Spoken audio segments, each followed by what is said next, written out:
And this is a reality we're seeing play out in Canada as we speak. The reason why it's important is because in defiance of the Constitution, we now have leaders in our government working with their mouthpieces in the mainstream media and big tech, doing exactly what our founders rejected. And they're doing so backed by the most lethal force on earth, as they appoint themselves as the sole authority and voice of truth, of information. They get to decide what is true and what is false. They get to decide what is information or misinformation.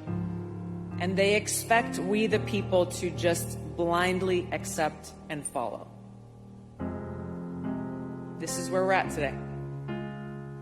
It is in direct opposition to the Constitution that the power elite is actively suppressing voices, opinions, and information that they don't like. That those who dare to even question the authority are accused of spreading misinformation and are therefore targeted and smeared and canceled and silenced. We've seen their playbook over and over again. Discredit and censor anyone who challenges them. Why? Because they know that their propaganda will not hold up to scrutiny. That rather than engage in debate on substance or even answer very simple questions about their policies, they instead immediately resort to smears and name-calling. I'm sure you've heard them all before. I certainly have. Like today. Tito's got his hand raised. Russian asset, white supremacist, bigot, racist, extremist, traitor. But what's even more dangerous than this threat of being canceled is the federal government wielding its power and might to punish those who dare to question or disagree with them and their policies. I'll give you one example. If you go on DHS.gov, you'll find Biden's Department of Homeland Security summarizes the 3 factors that led them to declare that we are in a heightened state of a domestic terrorism threat. The first of those 3 factors is, quote, the proliferation of false or misleading narratives which sow discord or undermine public trust in U.S. government institutions. I want to read that again because it's important. The proliferation of false or misleading narratives which sow discord or undermine public trust in U.S. government institutions. Number 1 factor. If you replace the word U.S. government with the word church, we can see how those in power see themselves as the high priests in a secular theocracy. This explains why they see those who disagree with them as heretics. And so it's not surprising that those who reject their leadership or views, these are the people who are targeted by Biden's Attorney General as domestic terrorists, simply for holding anti-authority views. Basically, what they're telling us is you are an enemy of the state if you dare to oppose or even question the president, his administration, or his policies. Shut up, step back, fall in line, or we're coming after you. This isn't some theory. This is reality. And this is a reality we're seeing play out in Canada as we speak. You have the autocratic leader in Canada who's resorted to genuinely authoritarian and tyrannical means to suppress a peaceful mass protest against the power elite there. Everything that we see happening up north, everything from the execution of emergency powers to the freezing of bank accounts, the seizure of children from parents, the destruction of livelihoods and small businesses, all of these things could happen here. So the question I ask myself in confronting all this is, what are they so afraid of? Who are they afraid of? You know the answer. It's simple. They're afraid of us. They're afraid of a free people. They're afraid of a free society. What is happening now is nothing short of a return to the alliance's conceptual priorities from 73 years ago. Nothing has changed. NATO is determined to keep the Russians out, while the Americans dream of keeping not only the Germans, but the whole of Europe down, and have in fact already enslaved the entire European Union. This philosophy of domination and unilateral advantages has not gone anywhere when the Cold War ended.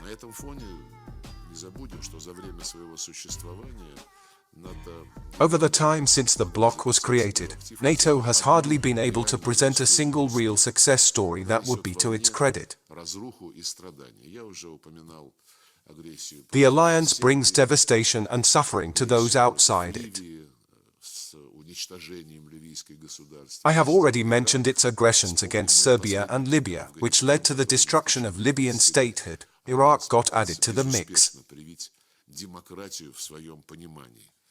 Let's also recall the latest example, Afghanistan, where the alliance unsuccessfully struggled to instill its version of democracy for 20 years. Security problems in the Serbian province of Kosovo have never been resolved, although NATO has been present there for more than 2 decades as well, and this fact is also telling. Speaking of the US peacekeeping capabilities, look at how many decades the Americans have been trying to restore order in Haiti, which is a small country under their control. It is not Europe. There are numerous examples like this outside the European continent. In 1991, NATO included 16 countries, now it has 30 members. Sweden and Finland are one step away from joining. The alliance deploys its forces and military infrastructure ever closer to our borders, constantly building up its potential and capabilities, moving them towards Russia. They conduct maneuvers and actually openly declare our country the adversary during exercises. NATO is intensifying its activities in the post-Soviet space. At the same time, it is laying claims to the Indo-Pacific region, and now also to Central Asia.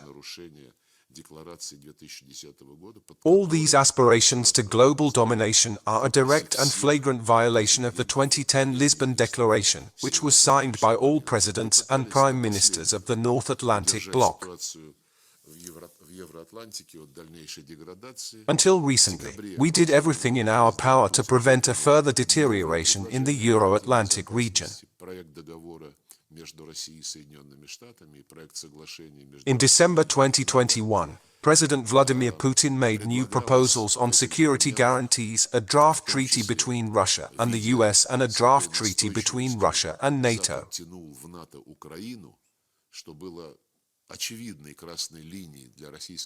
In this situation, seeing how determined the West was to drag Ukraine into NATO, it was an obvious red line for the Russian Federation, which the West had known about for years. We suggested that the alliance stops expanding and wanted to reach an agreement on concrete, legally binding security guarantees for Ukraine, the Russian Federation, all European countries, and all OSCE member states.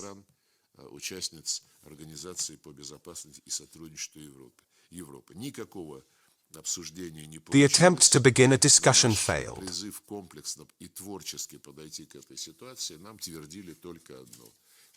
We received the same response to all our calls to approach the situation in a comprehensive and creative way, that each country, and Ukraine first of all, has the right to join NATO and nobody can do anything about it.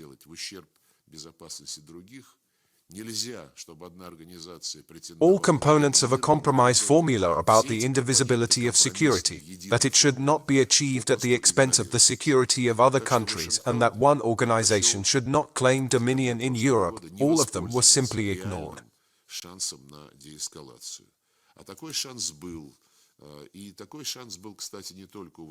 In December 2021, Washington preferred not to take advantage of the opportunity for a de-escalation. And it was not only the United States, but also the OSCE, that could have facilitated a de-escalation of tensions if it had been able to settle the crisis in Ukraine based on the Minsk package of measures, which was agreed upon in February 2015 and unanimously approved by the UN Security Council resolution. What's going on, you guys? So I can't move as fast as the United States, who's trying to ban TikTok.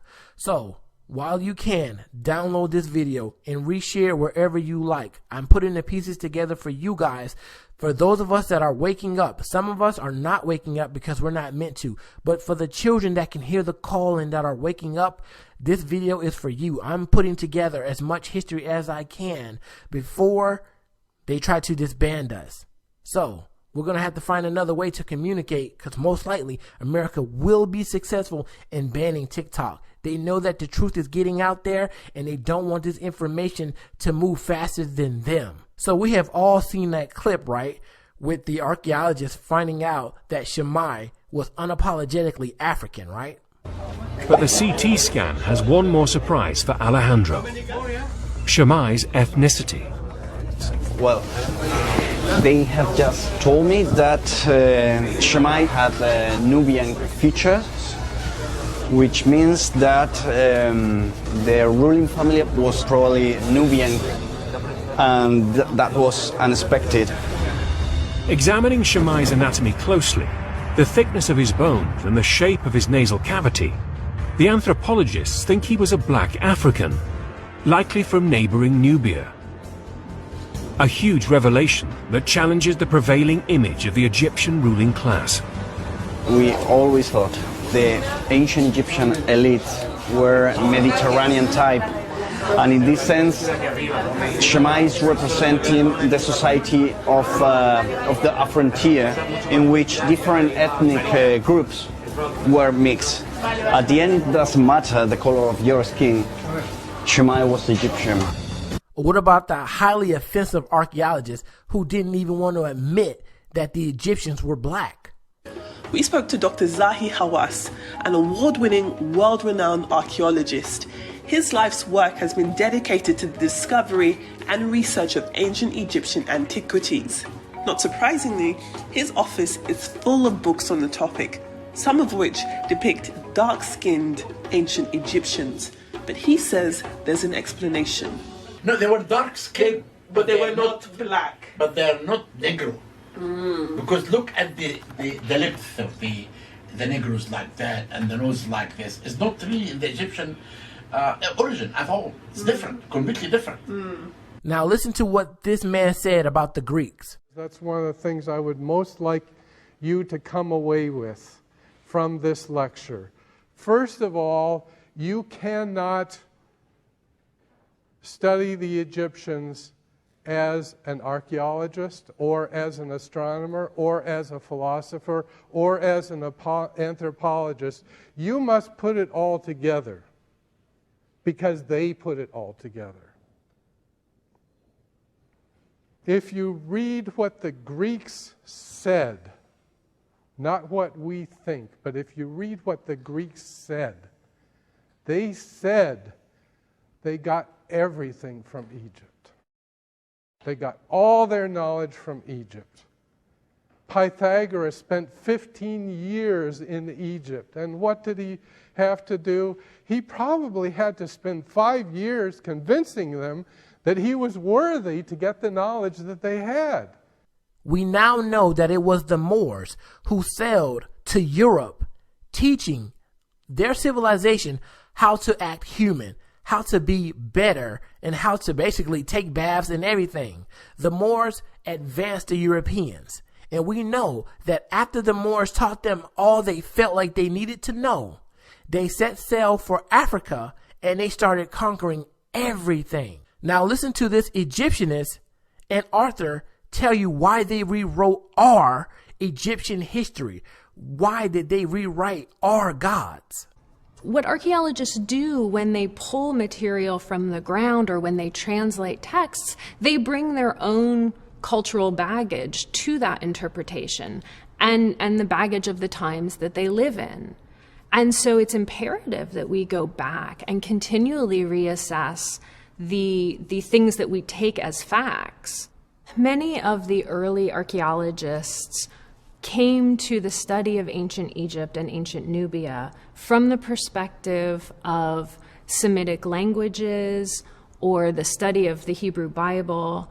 And it was very important to them to bring Egypt specifically into the sphere of biblical studies. And so they had to carve Egypt away from Africa to bring it into that sphere. And the way that they did that was they used race.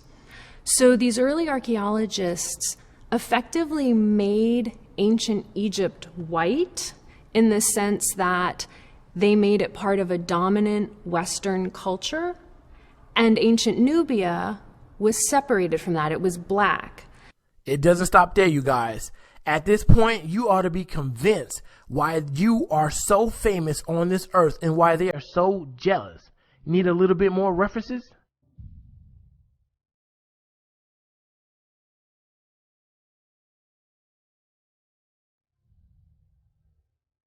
We have arguably one of the best examples of transitioning into the afterlife. Hidden in the inscriptions, Colleen finds evidence that it's not only pharaohs who can make this journey into the netherworld. Here are people from northeast of Egypt, Nubians from the south, and Libyans from the west. Apparently, no matter where you came from, you could enjoy the same blessed afterlife as even the Pharaoh of Egypt. But to find out how Seti would transition into the afterlife, the Darnells will need to decode the inscriptions inside the burial chamber itself.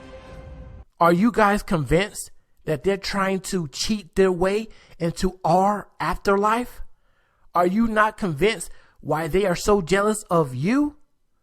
Melanin is worth more than gold. How did they find a way to extract our skin? We know that all over the world, Africans just come up missing. We know how African American women are treated in American hospitals. These people are jealous of us because we are promised the afterlife. You guys can pause to read right here, but as you guys can see, I'll just sum it up. More than 99.9% of the Kemet area of what they dug up, a lot of those artifacts, those mummies, those relics cannot be found, which in my opinion, my analysis, I believe that they still don't have access to really know how to use what our ancestors left behind. They don't want us to even have access to the things that our ancestors left us behind. The instructions, the materials, they are hoarding it all for themselves because they are trying to cheat their way into our afterlife. But why is that? I personally believe it's because they are not allowed to come. You guys see what they're doing today, how they take wealth out of black families. You see how they carved up Africa and divided all of the children in Africa. I believe that there is a heavy price to pay, and they are so instinctively jealous about that. They are so scared what's going to happen in the next life. They are going to the greatest lengths to keep this information out of our hands. Remember, while you can, download this video and share it with other people that are waking up. For some reason, so many of us are waking up, and I don't know why, but for some reason, I hear the call, so I'm answering. I'm putting this video together for you guys, and I'm trying to make my way back to Africa. Thank you guys so much for your time, and I hope that I can make some more.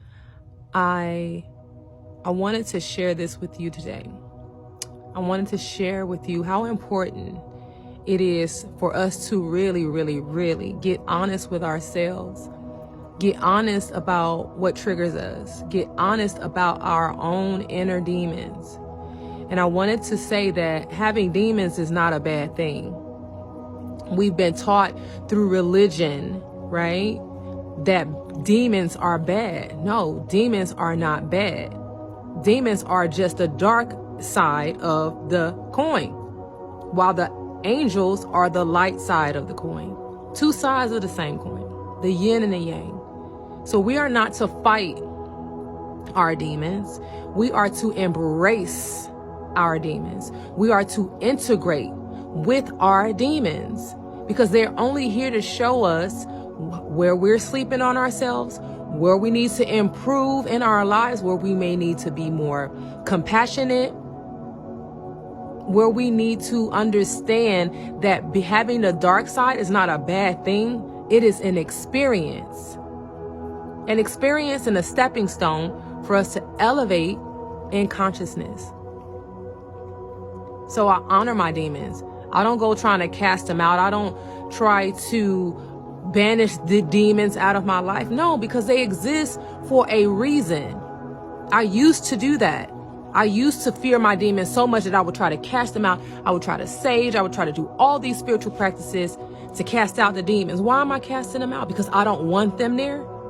Yeah, we don't want the demons there. But they are designed to assist us, to elevate.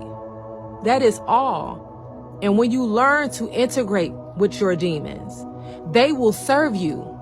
Right now, people's demons aren't serving them. They are controlling you because you are not integrating with them. You are not acknowledging and accepting those aspects of yourself because we don't want to be seen as or perceived as bad because we've given demons a bad rap. Demons got to do their job. They got to issue karma. They got to protect certain people, right? They have to do these things just like the light angels. They have to give us wisdom, guidance, and sometimes they give us the wrong guidance just to prove to us that we are to trust our own intuition and our own discernment. I know this to be true as well because my guides give me the wrong shit, or they'll show me some fucked up ass shit just to see if I'm gonna go bite, just to see if I'm going to discern if this is truly what I desire for myself or not. And my demons, when I'm sitting in the way of things like other people's karma, when I'm trying to save other people, oh, my demons give me that work. They eat my ass alive because I become their food source and not the person who they're supposed to be, right, giving the work to. I get it. So don't push away your darkness. Embrace your dark side. Embrace your demons. Ask them, what is it that you need from me? So that we can heal and integrate with those aspects of ourselves and be whole. I love you. Peace. This is what we're not going to do. You're not going to tag me in bullshit like this. These officers were fired immediately. Their pensions, their benefits, everything gone. Indictments faster than I've ever seen in my fucking life. And when people protest for justice, it's because people aren't being held accountable. People don't say defund white police. People don't say defund white cops. They're saying defund the police. They're speaking against police brutality. Now, I'm not going to get into how I think it's no coincidence that this swift move of justice may have something to do with the color of these officers, because they don't deserve my sympathy at all. You think you have some kind of gotcha moment when you tag me and shit like this. Where's that Blue Lives Matter crowd that usually comes out about this time? Y'all get real loud real quick. Not this time. I was really struggling with saying anything about the murder of Tyre Nichols. I'm not comfortable with addressing or talking to people of color in this country about this at all, because anything I can possibly say falls flat. Saying I'm sorry even sounds ridiculous, even though I truly am. And the heartbreak and sadness that I feel, I know is magnified for people of color by 1,000,000. But what I can do is address white people. If you find yourself wanting to say something and it doesn't have anything to do with empathy, compassion, support, or outrage, keep it to your fucking self. Let that hate that you have in your heart fester, and keep that between you and the God that you claim to believe in. And if you even feel like uttering the words "all lives matter," I want you to take a look at this statistic. Meaningful police reforms passed at the federal level since George Floyd's murder. 0. And then I want you to have the balls to say some shit like that again. I can't bring myself to watch the video. My daughter was 2 weeks old when George Floyd was killed. And hearing him scream for his mother literally fucking broke me. And I can't bring myself to once again listen to someone else's child scream out for their mother ever again. I hope those cops rot in prison for the rest of their lives. But that punishment should be a standard for every single police officer involved in heinous crimes like